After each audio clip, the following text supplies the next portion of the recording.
Interrogation Room, 37D, Mayoral Office, Annex, 2:30 p.m. It took the intern, at least Jack thought of her that way, about 20 minutes to get something from the mess hall that was down the stairs.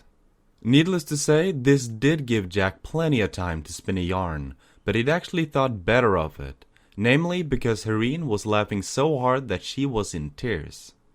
Jack's detainment today had basically been because of a prior incident almost 4.5 years ago. Back when an actual resistance movement was happening and tried to rope him and his into it. This hadn't actually worked as intended. Instead of a steadfast ally against the eggplant menace, it had merely been a "I feed you like everyone else, stop trying to get me killed," which hadn't sat well with the resistance, so to speak.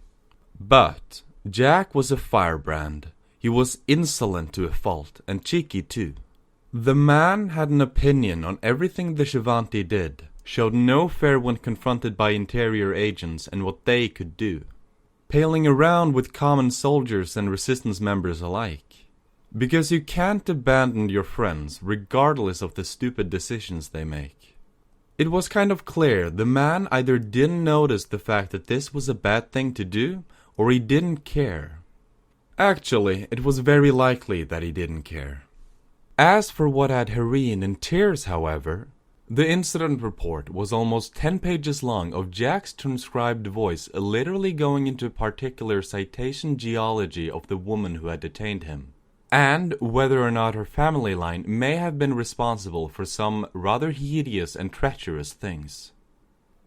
Excerpt 10A from Incident Report A387, Lambda Epsilon 7-A5. I doubt you have to come up for air when you go down because you likely have the blowhole the size of a Pontiac. You untranslatable, money laundering, manatee-looking space Roman. Sir, I'm here to take you in. Please stop being so insulting. You call me a house husband wannabe who couldn't cook your free willy wannabe. Interrogation Room, 37D, Mayoral Office, Annex, 2:32 p.m. Jack didn't have the decency to look chagrined at the ribbing he was receiving. If only because he wasn't really sure if he should apologize or look smug about the fact that he made a Marine break down in tears. But at the same time he did sigh and lean back in the chair, giving his chin a rub through the rather well-trimmed beard he wore. Hareen always thought it was strange how men of this world either shaved their faces religiously or kept a beard off, at least of some sort. Facial hair was an oddity among non-furred people, so it was intriguing. But after she read through the entire manuscript, she took a few moments to collect herself. She shouldn't have lost composure, and thus she shifted in her seat and drew herself up to full height while sitting, and then simply gave the small man a stern glare. You quite literally caused her to cry in front of her subordinates and all but humiliated the poor woman. Jack's grimace was one born of a bit of sympathy. To be fair, I was a tad high-strung. Jack, Hareen interrupted him. You basically outlined an entire diatribe about her reproductive fitness. I think you were a bit more than high-strung. There was a pause, and well, he sighed. So, do you want me to continue on with the story, or? By all means. 8 months, 3 days after the invasion of Earth. Picciolio's Pizza, 12 p.m.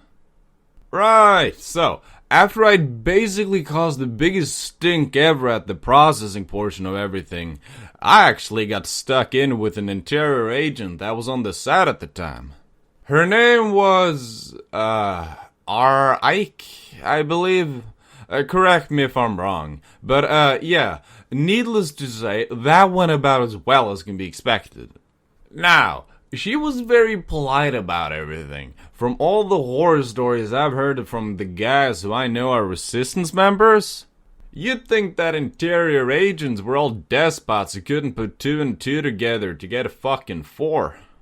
Nah, R was sharper than a brass tack and just as tricky. Way she deduced that I hadn't purposefully done anything was a so skillful manipulation that I'm still kinda mad about it. Oh, right. How she did it? Well, this is embarrassing.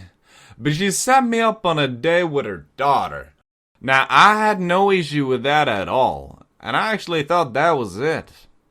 Well, let's just say the date was weird.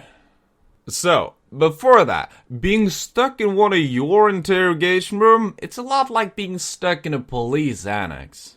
You gotta wait a long ass time, but usually it feels far, far, far longer due to the fact that you don't have a lot to look at. The walls were purple, the desk was purple, and the chairs, they were purple. You get the idea, but the real reason I was frustrated about this was the fact that the agent was actually the woman who brought me in. Now, I didn't know this. I assumed, despite her being short, for you gals that is, kinda dumpy and a bit on the well-mannered side of that thing, well, she was a captain or some such. Nah, turns out she's the agent, gauging my reaction and making sure I wasn't gonna do anything weird like some of them humans they brought in. I gotta say though, it was a weird thing to talk to one of you ladies without straining my neck. But, thankfully, once the interview started, she handed me back my towel.